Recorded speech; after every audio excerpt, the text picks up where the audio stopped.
right, welcome the committee to take their seats. So as a result of that debate and vote, we've actually left with an option of do nothing. What we have requested is some new information from staff that they are working on now in the form of a matrix to present the information more clearly, and there might possibly be something to add to a resolution, but we'll come back to that. We're going to leave that for now, and we'll move on to the solid waste report, which is item 11. So I invite Helen to, welcome Helen, and Ross to talk us through the highlights of this report. Noting that this is the first time that we've had this report come separately to the committee. Prior to that, it's been wound up with the Three Waters. We thought it was quite a prudent move to bring it back as a separate report. We can concentrate on it better. And staff are seeking the committee's feedback on what they think of the report, the format, is there enough detail, is there too much, etc. So please feel free to feedback on that. So I welcome you to introduce the report. Thanks very much, and I'll just, by way of introduction, one of the things I will also say is that we've been doing a little bit of reorganisation within my unit, and as part of that we've been thinking about how we name the various functions, and one of the things that we will be announcing next week, so you're the first to know, is that the solid waste team will become known as a resource efficiency team. So the focus here is on getting the resources out of that waste stream, and minimising the stuff that goes to landfill. And resource recovery. Resource recovery? Yeah. Right, resource recovery. When we announce it next week, we'll know what it is. We'll get it right next week. And of course, we also, recover landfill gas from some of our landfills. It's a better frame on what we're doing and what we're trying to do with the whole of the city and the district. Okay. So I'll hand across to Ross. Yeah, thank you. Look, there's a couple of things. One, we do have a separate presentation for you, but I was wondering if first, I'll take the report as being read. Was there any questions relating to the report or clarification might be the way, because happy to answer any questions on the report itself, and then we can get into the presentation. Okay. Melanie? With the curbside collection and the tonnes with the graph, that doesn't, I was wondering if any other measures are taken, like the volume, because this doesn't show like it was sort of mentioned, it's been mentioned previously, if you've got lots of recycling, for example, and a lot of it's plastic, you could have a huge volume of it, you could fill this up, but it wouldn't weigh very much, but you could have a really tiny amount of glass, and that would weigh the same, so it doesn't give an indication of the volume, so that we know how much plastic versus glass versus tins, etc. Everything, the information that we collect is all in kilograms, and you're absolutely right.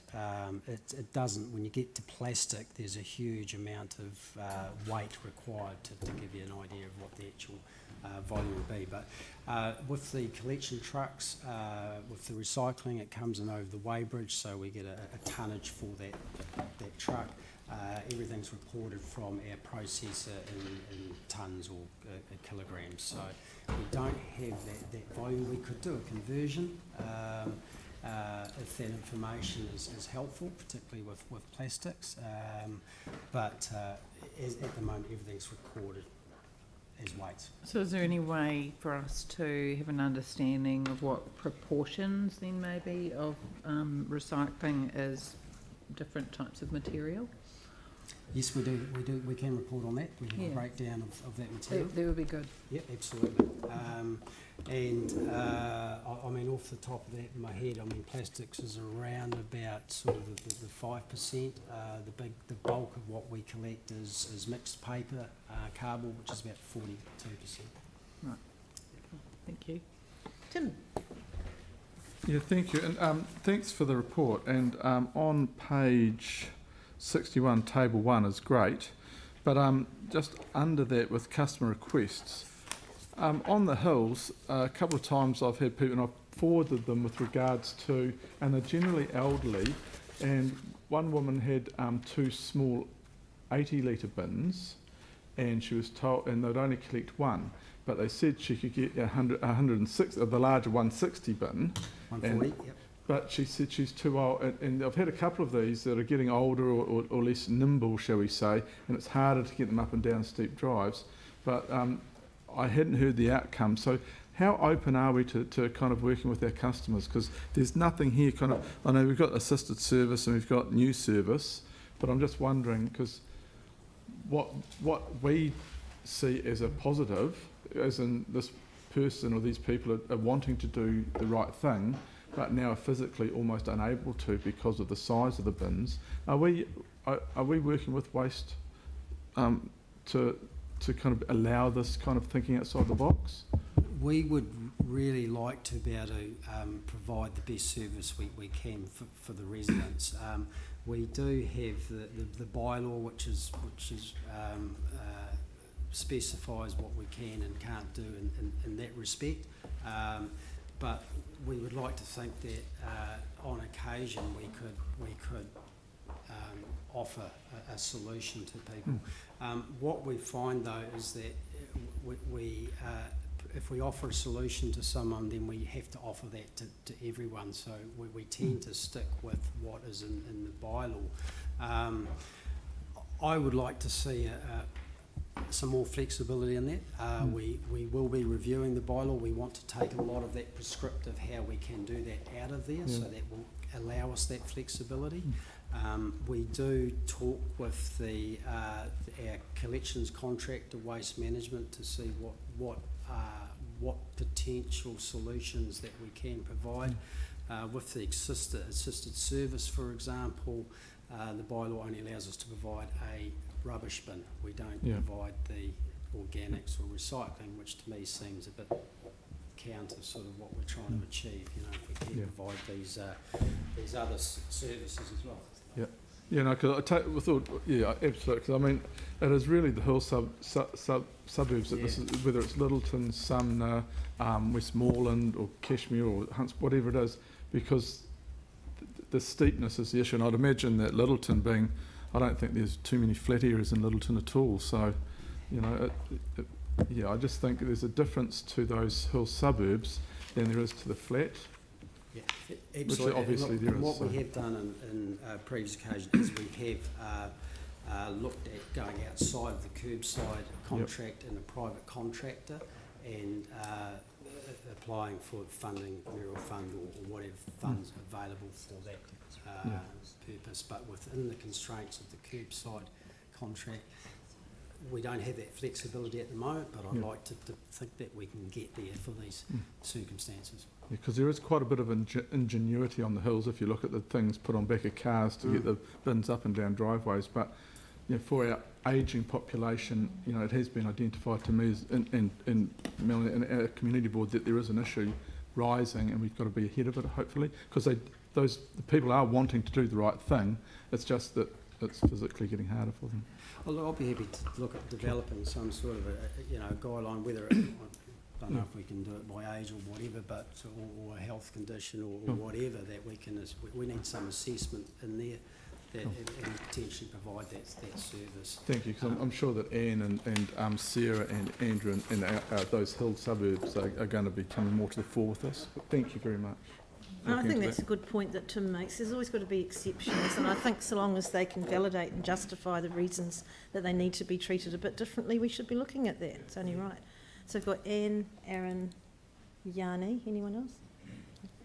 Okay, Anne? I'm actually interested in the health and safety. Is it appropriate? Yep, just to talk about or ask about vehicle incidents and threatening behaviour continue to be an issue. Can you tell us a bit more about that, please? Yes, so this has been reported from our curbside collections contractor, Waste Management. There's been an increase in not only verbal but potential of the physical abuse towards their drivers. Some of the drivers will act as compliance in some respects. So for contamination, if there's items that they can see that, or there's a bin lid which is not shut, and they can see contamination, they will not pick up that bin. So they'll put a tag on it, just indicating to the resident that it doesn't comply. Some people don't react very well to that, and we have had instances where people have gone and got in their car, driven in front of the truck, blocked the truck. The instruction that Waste Management has given to their drivers is to avoid any conflict and to call the police in those situations. We've had a similar situation with our education auditing of the recycling bins, where we had a gentleman who thought it was appropriate to, as in protest, set his bin on fire. So there is there is an element of, I suppose, people there that just don't take too kindly to being told what to do. So it That's is a quite challenge. concerning, isn't it? It is concerning, yeah. And it's on the increase. It's on the increase, right. Any idea of how many, what sort of incidents are we looking Look, it's, I would only hear about 2 a month at the moment. But previously, you might be 1 every 6 months or 1 a year. So it's gone up to 2 a month. yeah. Interesting. So I guess what Anne's saying is we need to watch that trend. Yeah, So maybe some numbers in the next report would be quite good. Thanks, Anne. Thank you. Aaron?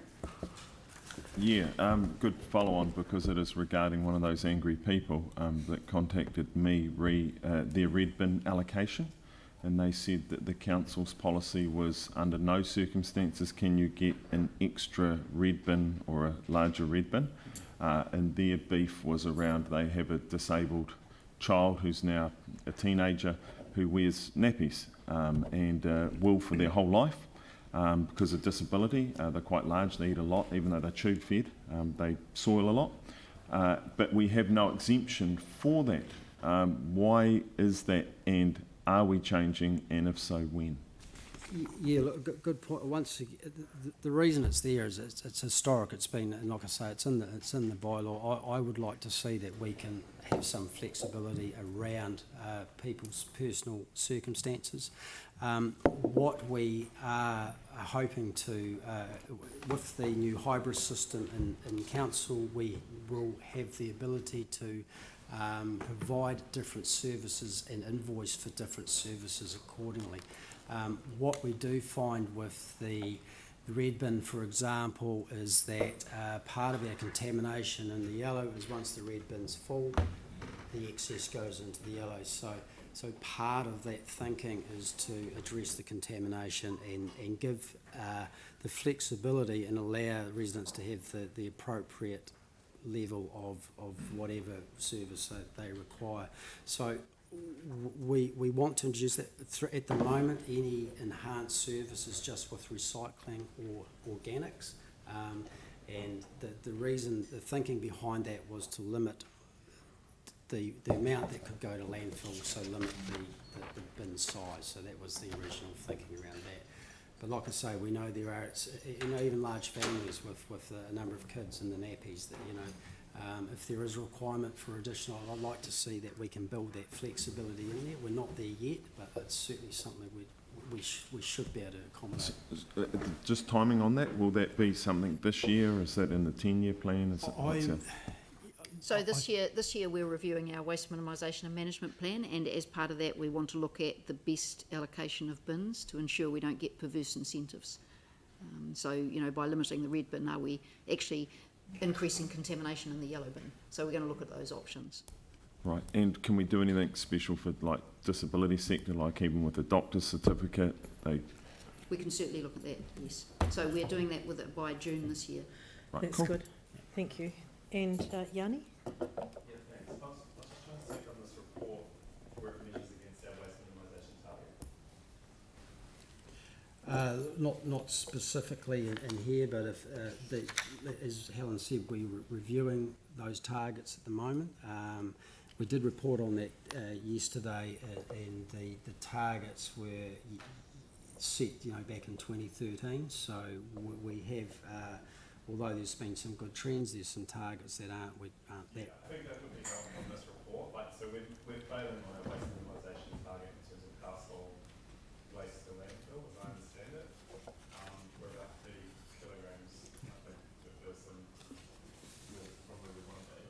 So I think, this report should be focused on what's our strategy, what are our targets, Yep. and which ones are we meeting, which ones are we on track, and which ones are we exceeding or below, and then what are we doing to kind of catch up. And that's what I can't really see from this report what steps we're taking to address the failing in terms of meeting our targets. Or our target or trends. So that's So a good yeah, observation. we can reframe the report next time to make sure we've got the targets in there against that trend information.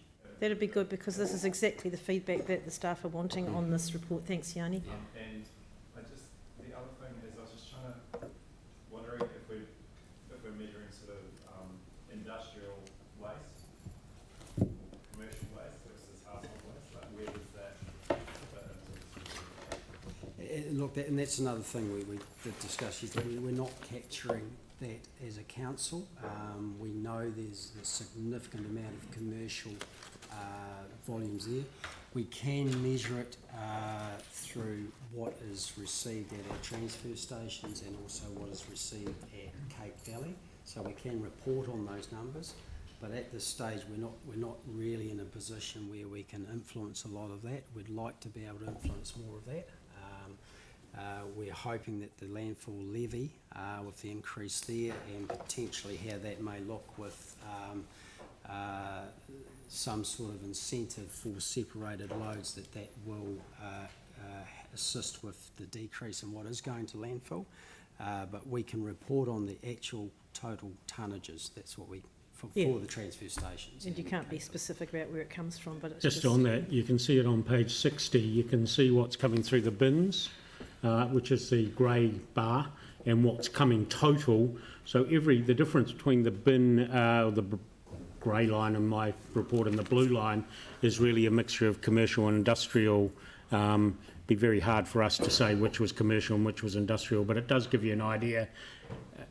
We only collect 20% probably of the waste stream through our red bins that goes to landfill. To indicate that we really need to understand what's happening in that space, because if we want to make the biggest impact and big difference, that's where we should be focusing. And that's what we are going to put into the new waste minimisation. We sort of briefed council yesterday on kind of the broader parameters of that. Just to check on the financials, and it's sort of, it's good to get the financial information. In terms of the organics, where it's saying that we're out of, so we're down in terms of what we expect, we think we'll catch up by the end of the year. Is someone able to understand how that contract works in terms of how we get money in versus how money is expended? Is it a finance and And why performance do we question? think we'll catch up? I know. Yeah, part of the reason why that is down is that we do have a commercial volume that goes into the organics processing, and we receive a rebate from that, so that's comes out of that figure. The tonnages themselves, we're experiencing some of the highest tonnages we've had from curbside going through the facility, so the volume going in there and the tonnages is what we would have expected, but in terms of the cost and the processing costs are down is because of the rebate that we've been receiving. But just in a simple terms, the Yes. organic contract is 92K, sorry, this is still on page 59. The organics collection contract is 92K unfavourable. But the processing contract is 680 favourable. So, obviously we're getting more money, what you're saying is we're getting more money from the commercial rebate. So does that mean there's more sort of commercial stuff going through the organics than the household? Sorry, the first part of that, with the collection side of it, that can be attributed to the RFID tagging. So we now only pay for bins that have the tag in them. So previous to that, it was bins in service. So this is part of the reason for doing the tagging. So that's the collection. Why there's sorry. It seems to me we're paying more for the collection service than what we budgeted. Is that? So it's costing Ah. more to do the organics collection than what we've budgeted. Yeah, sorry. We're Yeah, making more money from the processing. yeah. That's what I can't quite understand why.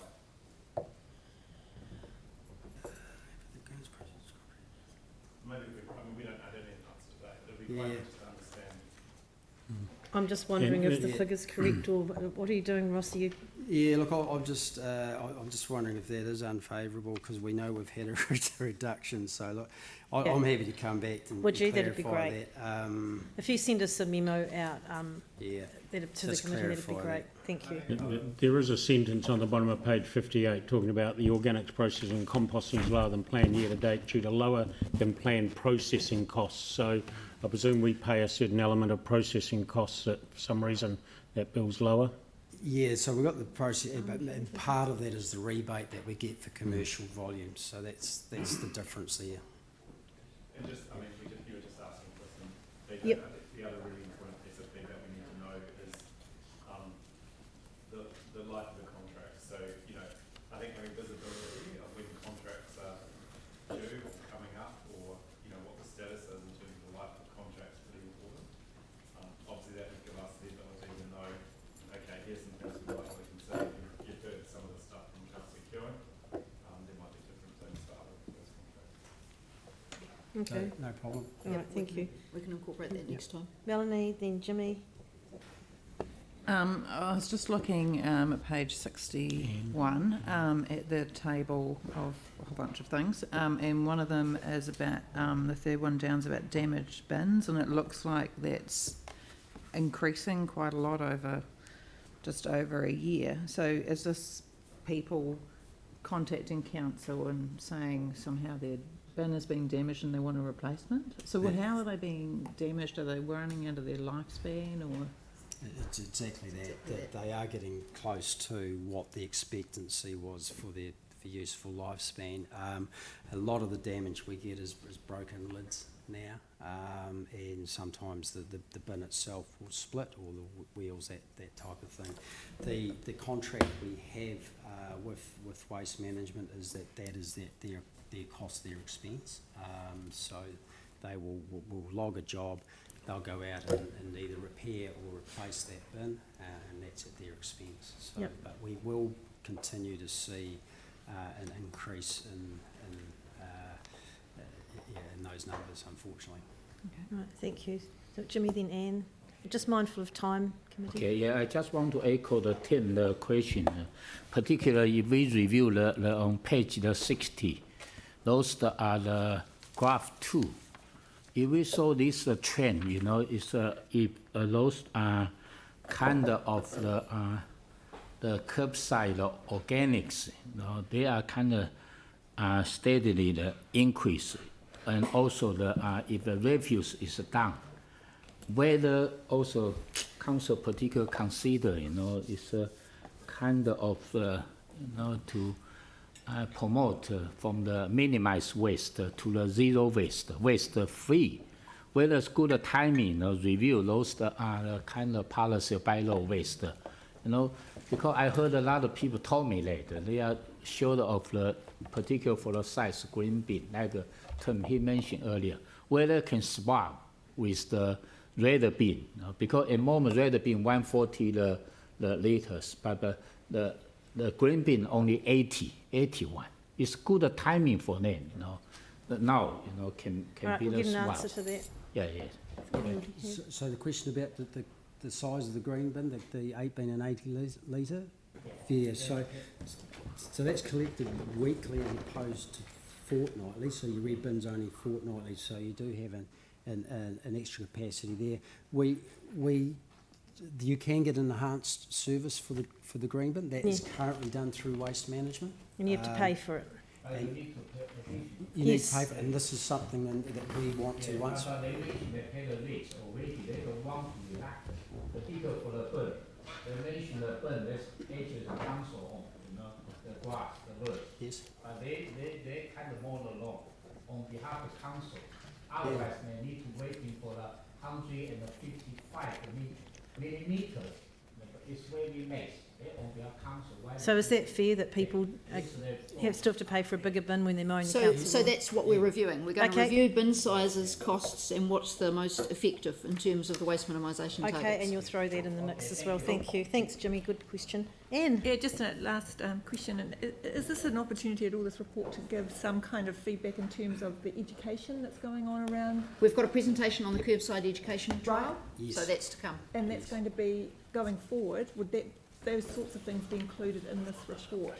Yes, that's Yeah. why Why we, we- the reason that you're getting it now is that the trial is running and Right. the report's closed off 3 weeks ago, so. Okay, perfect. And would that include things like, education programs that kids are involved in, schools are involved in, that kind of thing? We can, if you like, also report on those. I think there would be a fantastic opportunity to bring a lot of those under one umbrella, just to identify what's actually going on in the city in terms of education with young people, and so that we have a bit more of a coordinated approach to that. I think that would be really helpful. I would find it helpful. Yeah, thank you. On page 62, we have got the waste diversion initiatives. It was a bit about the auditing and waste-free parenting that we've been doing, but we can bolster that and put more in there. Okay, thank you. I just had one question about the, it's page 64 on the landfill gas. So drilling of 5 new landfill gas wells, whereabouts are they going to be?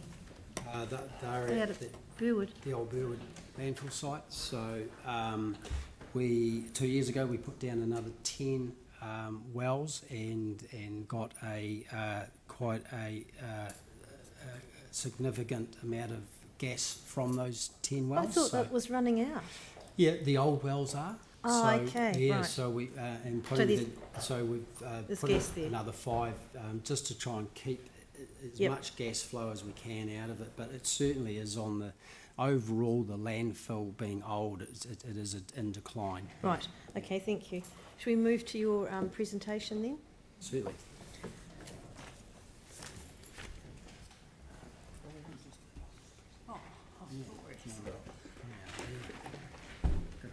Yeah, I thought I might miss this.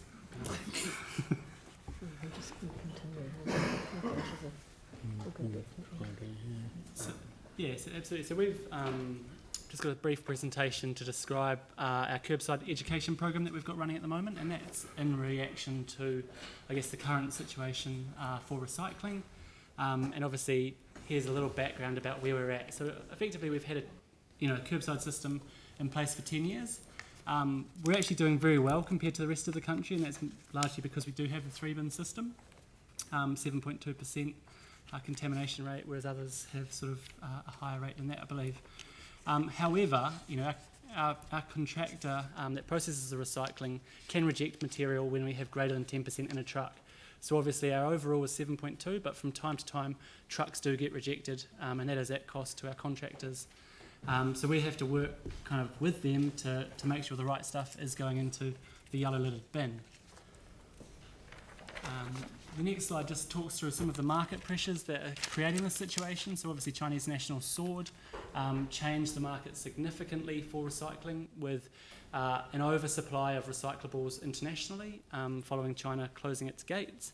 And what that has meant for us is that the level of interrogation of our recyclable commodities has increased significantly, with loads being, not our loads being rejected, but loads internationally being rejected for having too much contaminant in those product streams. So effectively, we've got a reduced market that a lot of people are trying to sell their recycling commodities into, and that has meant that the quality of our recycling has to be the very best it can be. The next slide shows some of the things we found when we did an initial audit last year. These are just regular household yellow bins, and you can see there's everything from car parts, Tide black bags, organic waste, nappies, the whole gambit. Coffee cups, lots of coffee cups. But this is really how we get more than 10% in a truck when certain residents, I guess, are just using their recycling bin largely for refuse, or for general refuse. The costs are actually significant, mainly around access to those markets. So, if we can't sell that recyclable product, we need to look at alternatives. And, the current alternative is landfill. So, I mean, you can probably do those sums, but in addition to that, there's actually operational costs of processing that contamination, and our recycling processor has assessed that as about 1.4 million per annum, and that's just downtime, general waste disposal fees, and the additional labour that they've added to their sort line to pick out contamination in light of the changing market. So what we did about it, we spoke with our communications team, and sort of in alignment with the Bin Good campaign, which is our current sort of our update to Recycling Right, we developed a positive bin inspection program. So the key difference here is other councils and territorial authorities have run, I guess, sort of recycling police type campaigns, and we're very keen to remind people that it's important what goes into their bin and encourage them to do the right thing, because at the end of the day we have very little control on the individual putting the right material in their bin. We have to kind of engender that change and drive behavioural change towards, you know, recycling correctly. The campaign is a trial, and basically we're looking at it, you know, at this point obviously to address the issues in the market, but really to understand whether an expanded auditing program should be part of our services going forward.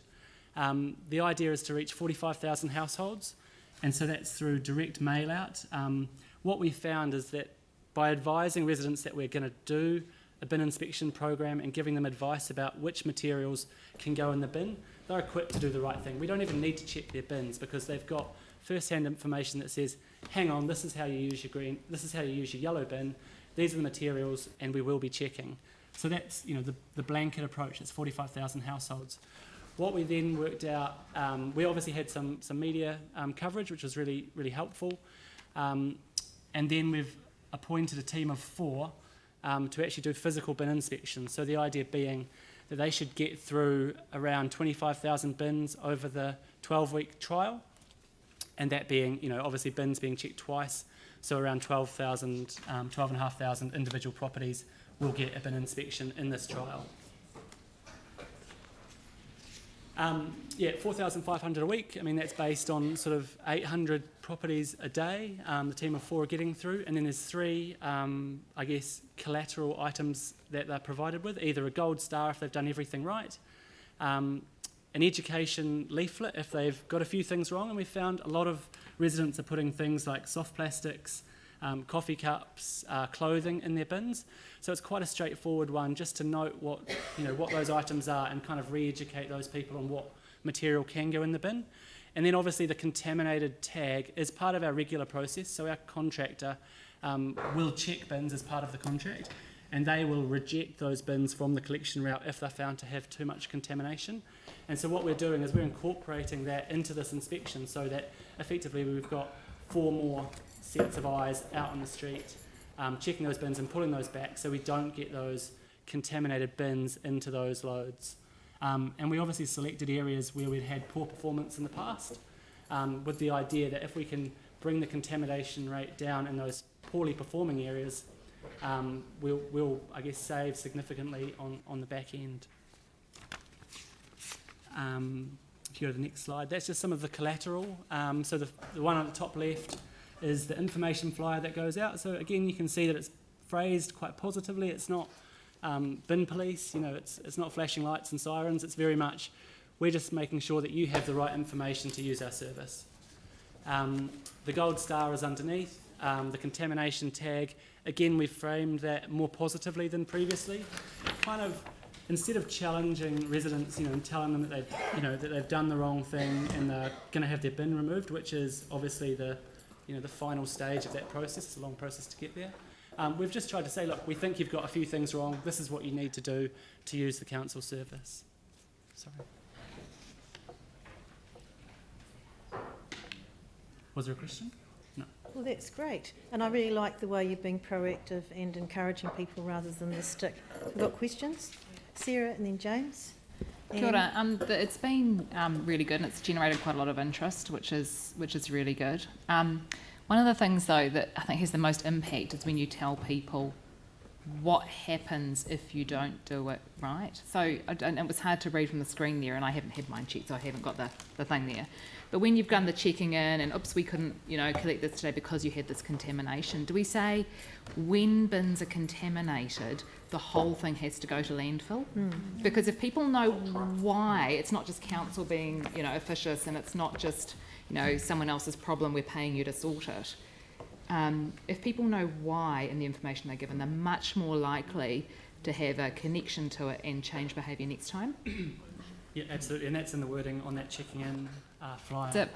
Okay. Yeah, with media releases too, we've been putting Yeah, out but that even with media information. releases, like I had an elected member, a community board member, had their bin checked and put up on Facebook. How did I not know that lids weren't allowed? I've been doing recycling for ages, and all of a sudden council's telling me lids aren't allowed. And I'm like, we've done media releases and we've done education before, and people still don't know. I think that's, I guess why this campaign has been so successful or been so widely, reported in the media, because it's actually challenging people who think they are recycling correctly. It's sort of saying, look, you have the right intentions, but we need to clarify a few things. There's a few things that everyone puts in their recycling bin that we can't accept, that cause downtime, that that aren't recyclable. So it's really about, I guess, addressing those those items, and the form has the 7 most common ones on there. And that's sort of why to try. And when we say it's because it has to go to landfill, do we also say and it costs ratepayers more? I'm not sure if that wording is on the flyers themselves, but it's definitely part of the broader campaign. Because knowing how much more it costs us to throw things in landfill, it's really important, because residents can do stuff to cut rates. It's not just around the table here. If residents recycled properly and put the rubbish in the rubbish bin and didn't litter at the sides of the roads and all of those kind of things, there would be less people having to do the work. Absolutely. And it would save rates. Absolutely. Yeah, all of us. James. Thanks, Sarah. Kia ora. Thanks for that presentation. Really interesting. The flyers and so on, they will have an effect. But it's funny, since becoming an elected member, I've taken a lot more care on what I put in my bins, especially when this check came through. But I think I was doing all right, except I did learn a few things out of your marketing or your communication. The one I didn't know, though, is that that a truckload can go to the landfill. I didn't know that. I don't think I've caused it at this stage, but and that is a really important one, which I think a lot of people would not know. I think I'm fairly up with it, and I didn't know that. So the question I've got of you is, can the contractors intercept contaminated bins? I think I got the impression that they can. Yeah, absolutely. So we work with the contractor closely on this. They are implementing, the RFID project, which I think we've brought to council before, which is around, unique identifier for every single bin on the collection route. So they can have all of that data in the back office and made available to the driver. So as the driver is completing their route, they know which bins have previously been contaminated.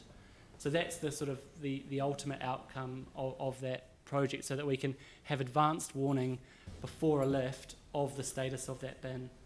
And so that would be the most of the behaviour of the people that use that bin, you mean? Is that what you're saying? Absolutely. Can they see when it goes into the bin? They have hoppers, a camera in the hopper as well, so they can see that. But the idea is that if they've got these, high risk bins, as it were, then they can go and check them before lifting. Right. That's good. Oh, okay. They didn't do that to me.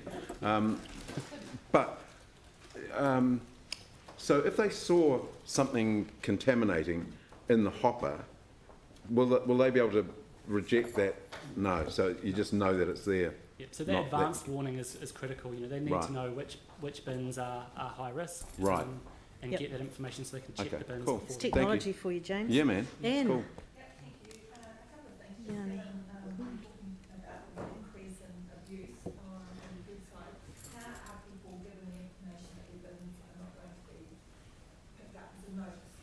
Yeah, absolutely.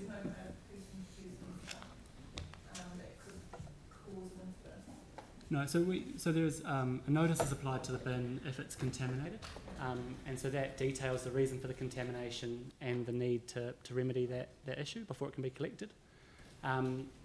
where we have repeat contaminated bins, then council enact its process, which involves a letter, a face-to-face meeting, and bin removal.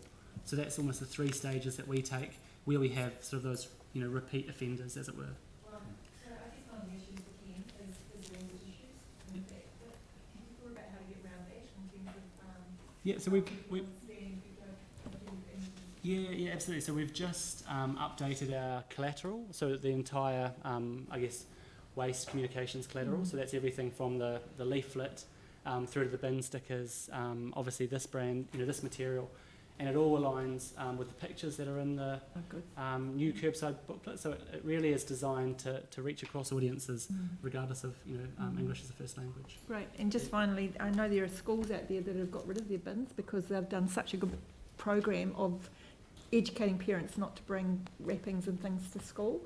How do we acknowledge that and reward that and bring that kind of behaviour to the forefront? Because it's the little people that are going to change the way things are done if we can get them.